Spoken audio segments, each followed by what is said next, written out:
देख ना सको तो इनको याद करते रहो, उससे बड़े प्रसन्न होते हैं। आप बहु व्यंजन का भोग लगाओ, बढ़िया वाला इत्र लगाओ, खूब बढ़िया श्रृंगार करो, उससे इतने प्रसन्न नहीं होते।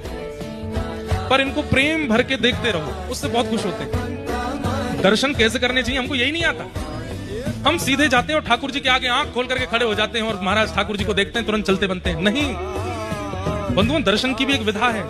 पूरे नेत्र मत खोलिए। क्यों? इतने कोमल है ठाकुर जी, आपके नेत्रों की उष्णता उनको लगे ना। धीमे धीमे नेत्रों से दर्शन करो। और अब तो मंदिरों में इतनी भीड़ होती है, अब तो कोई नहीं, पहले झरोके होते थे, झरोके से देखते थे ठाकुर जी को, हल्का हल्का देखते थे। क्यों? अब ये तो सामान्य सी बात है। कोई व्यक्ति स्पष्ट सामने आकर के पूरी आंख खोल करके हमको देखे तो हम डर ही जाएंगे, लेकिन कोई व्यक्ति दूर खड़ा है, छुप छुप करके देख रहा है, तो उसके एक बार से देखने पर ही हमें पता चल जाता है कि ये प्रेमी है, इसीलिए सन्मुख नहीं आ रहा है, छुप के देख रहा है। पूरे नेत्र मत खोलो, थोड़े से देखो। और अत्यंत